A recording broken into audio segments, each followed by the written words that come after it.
वालेकुम। हाय बच्चों, कैसे हो आप? सब ठीक हो? बेटा, आप लोग को इंक्लाइन प्लेन के मैंने नोट्स प्रोवाइड किए हैं, ठीक है। इंक्लाइन प्लेन के हवाले से वीडियो मैं अभी बना रहा हूँ। इसमें हम समझते हैं कि इंक्लाइन प्लेन क्या होता है और हम इसमें जो डेरिवेशन करनी है उसमें क्या करना है। तो देखें, इसमें इंक्लाइन प्लेन क्या होता है। A tilted surface which makes an angle theta with horizontal is called an inclined plane। एक टिल्टेड सरफेस हो हमारे पास। टिल्टेड का मतलब होता है तिरछा या टेढ़ा। अब वो तिरछा या टेढ़ा जो है वो किसी रेफरेंस से लिया जाएगा, तो लिहाजा हमारे पास ये हॉरिजॉन्टल है और इस हॉरिजॉन्टल के रेस्पेक्ट से एक और सरफेस है कि अगर तो वो ये सरफेस ये है, मिसाल के तौर पे अगर तो वो सरफेस ये है तो ये तो इसके अलोंग है, इसमें कोई टिल्टेड नहीं है। हाँ, अगर तो वो सरफेस में ऐसा बनाऊं कुछ ऐसा कि ये सरफेस टिल्ट है with respect to this horizontal, तो यही टिल्टेड सरफेस जो इस हॉरिजॉन्टल के साथ कोई एंगल थीटा बनाता है उसको बोलते हैं क्या, इंक्लाइंड प्लेन। और फिर अगर आप इसको यहाँ से इसकी हाइट ड्रॉ कर सकते हैं एज अ परपेंडिकुलर, इसकी ग्राउंड से हाइट कितनी है, तो लिहाजा ये आपके पास एक complete inclined plane as a right triangle shape में आ जाएगा, जिसमें हमारा जो असल मकसद है वो इस प्लेन से मकसद है। तो this plane is inclined plane, जो कि कोई सर्टेन एंगल बना रहा है हॉरिजॉन्टल के साथ, यानी कि एक्स एक्सिस। इसकी ये जो हॉरिजॉन्टल है ये इटसेल्फ एक एक्स एक्सिस है। लेकिन जब हम बात करते हैं इंक्लाइंड प्लेन की, तो इंक्लाइंड प्लेन में जो उसका अपना प्लेन होता है, हम उसका अपना एक एक्स एक्सिस जो है वो अज्यूम करते हैं कि ये इसका एक्स एक्सिस है और ये जो है इस तरह से ये जो है वो इसका वाई एक्सिस है। याद रखें, इंक्लाइंड प्लेन का जो एक्सिस होता है वो इसके अपने अलोंग होता है एक्स, और ये इसका परपेंडिकुलर वाई एक्सिस होता है। हाँ, इसको भी आप एक्स एक्सिस कह सकते हैं या फिर हम इसको सिंपली नाम देते हैं हॉरिजॉन्टल, क्योंकि जिसके अलोंग एक ऑब्जेक्ट सरफेस पे रखा हुआ होता है, जिस एक्सिस के अलोंग, जिस तरह की ये है, ये ऑब्जेक्ट इस पे रखा हुआ है, तो उसके अलोंग वाला एक्सिस को ही हम एक्स एक्सिस लेते हैं और अक्रॉस वाले को वाई एक्सिस लेते हैं। सो लिहाजा this is X axis, this is Y axis. अब करना क्या है हमने नाउ, हम अब क्या सवाल है हमारे पास कि derive an expression for acceleration of a block moving down an inclined plane and absence and presence of friction. We have this inclined plane, ये हमारा इंक्लाइंड प्लेन है। इसमें ये एक ऑब्जेक्ट या ब्लॉक है जिसका मास जो है वो ये मास mg है। इसमें मास के अलावा 4 फोर्सेस दिखाई गई हैं, अभी हम उनको डिस्कस करेंगे। अच्छा, इस सवाल में कहा है कि इस ब्लॉक के एक्सेलरेशन को फाइंड करो in absence and presence friction. Again ये एक सवाल आता है सेकंड रीजन के तौर पे कि इट इज ऑब्जर्व्ड, ये देखा जाता है कि तमाम bodies irrespective of their masses, अपने मासेस को नज़रअंदाज करके या उनको हटा के इग्नोर करके, sliding down a frictionless inclined plane, कि जब वो स्लाइड कर रही होती है, इस तरह से स्लाइड कर रही होती है एक फ्रिक्शनलेस इंक्लाइंड प्लेन, यानी कि फ्रिक्शन एब्सेंट हो, हैव सेम एक्सेलरेशन। कह रहे हैं कि ये देखा जाता है कि अगर ये एक इंक्लाइंड प्लेन है तो इससे आप अगर एक बहुत बड़ा ऑब्जेक्ट स्लाइड करवाएं और साथ ही साथ एक छोटा ऑब्जेक्ट स्लाइड करवाएं, तो दोनों जो है वो सेम एक्सेलरेशन से नीचे आएंगे। यानी मतलब है कि दोनों की जो रफ्तार होगी वो सेम होगी। ये देखा जाता है एक फ्रिक्शनलेस इंक्लाइंड प्लेन में, ठीक है। यानी जिसमें फ्रिक्शन ना हो, उसमें 2 बंदे एक इंक्लाइंड प्लेन से स्लाइड करते हुए आए, 2 बॉक्सेस हों, 2 ब्लॉक्स हों, जितना डिफरेंस भी हो उनके मास का फर्क नहीं पड़ता, कोई कितना हैवी कितना लाइट, लेकिन दोनों सेम स्पीड के चेंज या सेम एक्सेलरेशन के साथ वो डाउनवर्ड स्लाइड करते हुए आएंगे। लेकिन ये सिर्फ कब होगा, जब आपका इंक्लाइंड प्लेन जो है वो क्या हो, फ्रिक्शन लेस हो। अच्छा जी, तो ये बात अभी हम जब इस सवाल की डेरिवेशन करेंगे ना तो उसी में हल हो जाएगा, तो इसीलिए हम इन दोनों को एक ही साथ लेके चलेंगे। तो हम यहाँ अब ये डेरिवेशन कर रहे हैं जिसमें हम कंसीडर कर रहे हैं ब्लॉक जिसका मास m है, sliding down an inclined plane, वो इंक्लाइंड प्लेन से नीचे आ रहा है, makes an angle theta with horizontal, वो ये थीटा का एंगल बनाता है हॉरिजॉन्टल के साथ। Let us consider X axis parallel to inclined plane, हम जो है वो एक्स एक्सिस को इंक्लाइंड प्लेन के पैरेलल कंसीडर कर रहे हैं, जिसकी बात मैंने अभी आपको बताई थी। यहाँ एक्स एक्सिस बनेगा and Y axis perpendicular to it, और वाई एक्सिस इस तरह से परपेंडिकुलर बनेगा, इस तरह से यूं बनेगा, इस तरह से वाई एक्सिस और इस तरह से एक्स एक्सिस। ठीक है भाई। अच्छा जी, तो अब हम इस पर डिस्कस करते हैं, यानी कि मैं इस डायग्राम को यहाँ पे तो बनी हुई है आपके पास, ठीक है, मैं इस डायग्राम को यहाँ भी बना देता हूँ। इसमें हमारे पास ये इंक्लाइंड प्लेन है,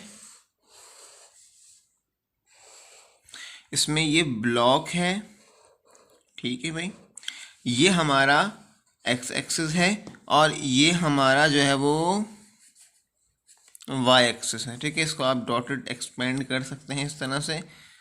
अच्छा जी, अब आपको पता है कि किसी भी ऑब्जेक्ट का वेट हमेशा हर हाल में जो है ना वो बिल्कुल स्ट्रेट डाउनवर्ड होता है, बिल्कुल उसमें कोई तिरछापन नहीं होता, वो हमेशा स्ट्रेट डाउनवर्ड होता है, जिसको mg कहा जाता है, जिसे हमने यहाँ पे ये mg ड्रॉ किया है।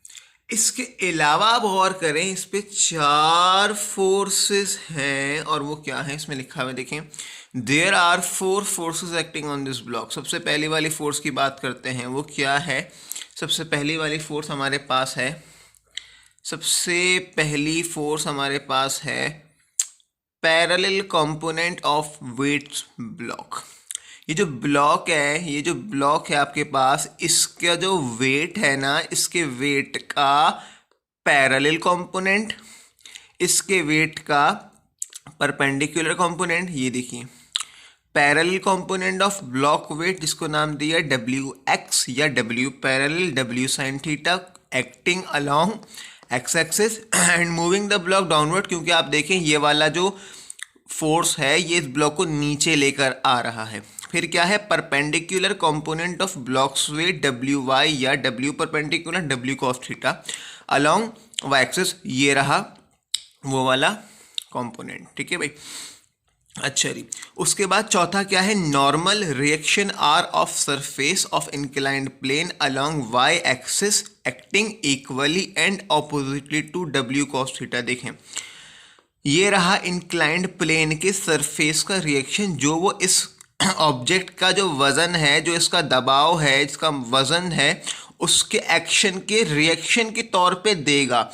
आपको पता है सरफेस का रिएक्शन हमेशा सरफेस के परपेंडिकुलर होता है, तो लिहाजा ये रिएक्शन जो है ये वेट के ऑपोजिट नहीं होगा, बल्कि वेट जो अपने कंपोनेंट में टूट गया है उसका वो वाला कंपोनेंट जो परपेंडिकुलर है उसके अगेंस्ट जाएगा और इसको बैलेंस करेगा, और इस वजह से वाई एक्सिस पे कोई नेट मोशन नहीं होगी। सिमिलरली चौथी फोर्स क्या है? Friction force between block and surface acting along X axis and tending to oppose the relative motion of block and surface. आपको पता है इस ब्लॉक का वाई एक्सिस पे तो कोई मोशन नहीं होना, लेकिन क्योंकि एक्स एक्सिस पे ब्लॉक स्लाइड करेगा तो इसकी स्लाइडिंग मोशन को जो अपोज करेगा वो ये फ्रिक्शनल फोर्स होगी। ठीक है भाई, इन चारों फोर्सेस को हमने यहाँ देखा, डिस्कस किया, हम इसको थोड़ा यहाँ समझते हैं। देखें आपके पास ये ब्लॉक है, ब्लॉक का ये वजन था। अब आप देख रहे हैं कि यहाँ पे ये वाई एक्सिस है और ये एक्स एक्सिस है। अब आप ये देख सकते हैं कि ये जो वेट है ये एक फोर्स होती है। इस वक्त ना तो ये टोटली एक्स के अलोंग है, ना तो ये टोटली वाई के अलोंग है, but there is a gap between them, यानी एंगल बिटवीन देम थीटा। ये थीटा वाई से क्यों बन रहा है?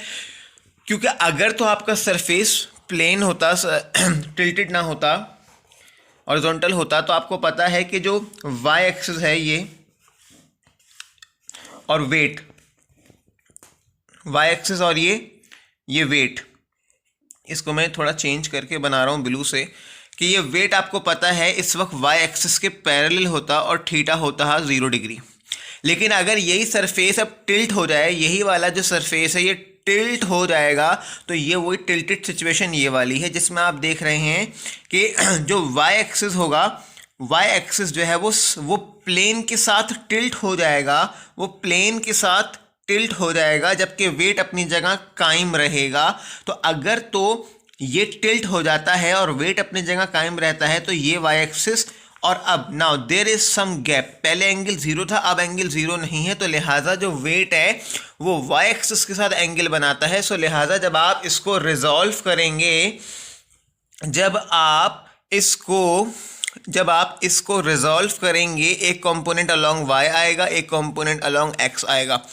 अब अब जो कंपोनेंट जो है उस एक्सिस के अलोंग आता है जहां से एंगल बनता है, उस कंपोनेंट को कॉस कंपोनेंट कहते हैं एंड अदर कंपोनेंट को साइन कंपोनेंट कहते हैं। तो लिहाजा ये हमारे दो कंपोनेंट्स बन जाएंगे। ये कंपोनेंट होगा हमारा डब्ल्यू वाई, या इसको कह सकते हैं डब्ल्यू परपेंडिकुलर, इसका नाम होगा डब्ल्यू कॉस थीटा।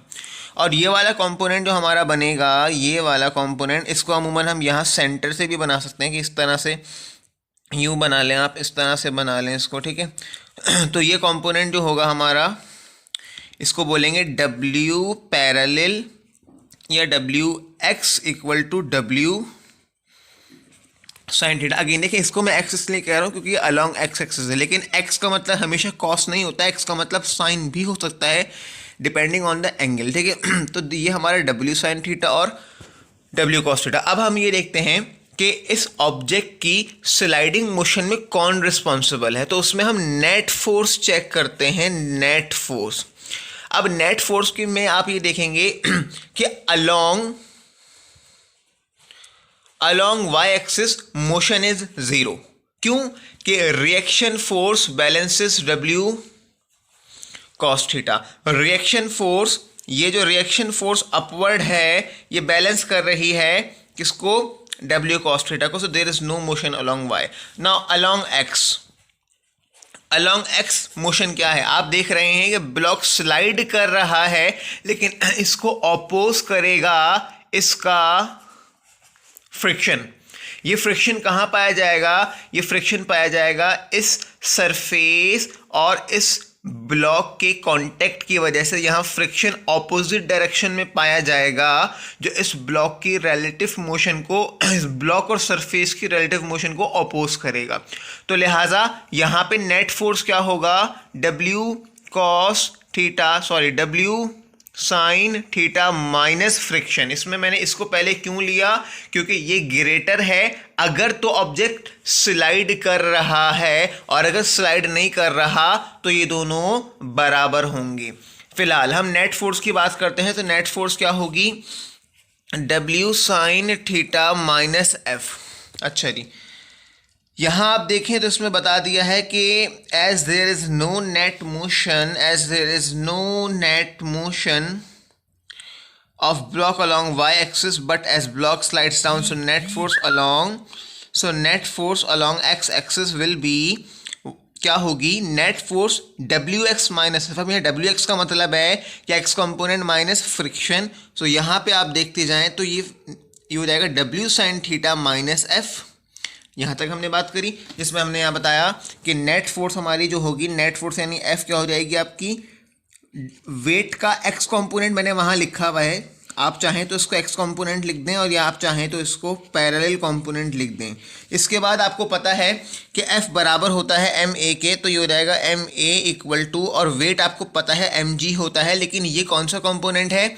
ये पैरेलल कंपोनेंट है। तो आप इसको पहले तो लिख दें W sine theta minus F, और फिर आप इसको लिख दें कि M A equal to M G sine theta minus F, बिल्कुल इस तरह से जैसे कि मैंने यहाँ लिखा है, ठीक है। अब यहाँ देखें आप क्या करेंगे, इधर जो है वो आप M A equal to M G sine theta minus F लिख के, क्योंकि आपको एक्सेलरेशन निकालना है, तो आप इस m को यहाँ लाके सबसे डिवाइड करा देंगे एंड देन आप सब पे इसको एलसीएम ब्रेक कर देंगे। लाइक हियर हम जो है वो मास को यहाँ मल्टीप्लाई से ले आएंगे डिवाइड में, तो ये हो जाएगा आपका a equal to M G sine theta minus F divided by M. फिर आप क्या करेंगे, दोनों पे इसको डिवाइड कर देंगे, M G sine theta divided by M minus F over M. आपको पता है एम से एम कैंसिल हो जाएगा, तो ए बराबर आएगा जी साइन थीटा के माइनस एफ ओवर एम। ये जो एक्सप्रेशन हमारे पास आई है, गौर कर लें, G sine theta minus F over M. Now look here, g sin theta minus f over m, this is the acceleration of block in presence of friction। ये वो case था कि जब एक्सेलरेशन ऑफ ब्लॉक होगा जब friction present होगी। Now this is another case if we neglect friction between block and surface, यानी f को जीरो ले लिया जाए।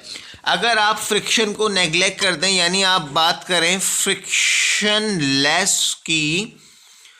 लेस सरफेस की बात करें, तो आप क्या करते हैं, आप फ्रिक्शन को ज़ीरो ले लेते हैं और आपका जो ऊपर जो आपने जिसको कोई इक्वेशन 1 कही थी जैसे कि, तो वो बन जाती है a equal to g sine theta minus zero over m। और आपको पता है कि ये हो जाएगा a equal to g sine theta minus zero या फिर a equal to g sine theta. अब आप देख सकते हैं कि ये एक्सप्रेशन आपने ऑब्टेन करी है और ये एक्सप्रेशन हमारी जो है वो यहाँ इस तरह मेंशन है कि a equal to g sine theta. ये जो एक्सप्रेशन आई है ये किस लिए आई है, एब्सेंस ऑफ फ्रिक्शन में आई है। सो ज़रा अब हम इसकी स्टेटमेंट पे गौर करते हैं। इसकी स्टेटमेंट क्या है हमारे पास, देखें इसकी स्टेटमेंट क्या है, this is the acceleration of the block in absence of friction.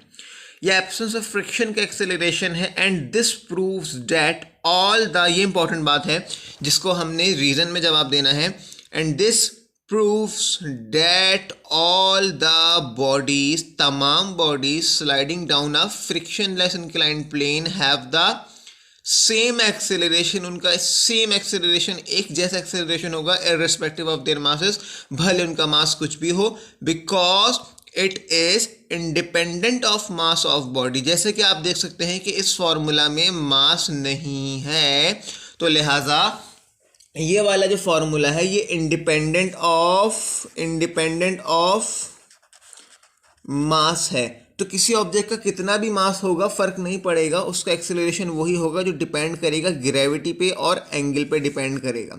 तो लिहाजा ये देखा जाता है कि तमाम ऑब्जेक्ट एक फ्रिक्शनलेस इंक्लाइंड प्लेन से सेम एक्सेलरेशन से नीचे आते हैं। ऐसा क्यों होता है, तो आपने जब ये डेरिवेशन करी, एक्सेलरेशन को डिराइव कराया, तो आपने बताया कि फ्रिक्शनलेस के केस में जो फॉर्मूला आता है वो ये होता है और ये इंडिपेंडेंट ऑफ मास होता है। इसमें जब आप इसको ड्राइव करके उनको मैथमेटिकली ये चीज़ दिखाएंगे तो आप ये स्टेटमेंट देंगे कि देखें भाई इस वजह से ऐसा होता है। और उस सवाल का जवाब देने में आप जो है वो आपको ये सब काम करना पड़ेगा कि आपने ये बाकायदा ये डायग्राम बनानी है, ये नेट फोर्सेस को सॉल्व करके आपने इस फॉर्मूले तक जाना है। फिर आपने, क्योंकि आप ये मैथमेटिकली प्रूफ करके दिखा रहे हैं, फिर आपने इस स्टेटमेंट की को देखते हुए कंक्लूड करना है। तो इस तरह ये आपका रीज़न बन जाएगा। यहाँ तक हमने इस इंक्लाइंड प्लेन के इस टॉपिक को कवर किया है। अभी इसके बाद जो नेक्स्ट वीडियो होगी उसमें इंशाल्लाह हम इसके न्यूमेरिकल्स वगैरह को भी इंशाल्लाह कवर करेंगे। यहाँ तक उम्मीद है बात क्लियर हो गई होगी। And that's it, thank you so much.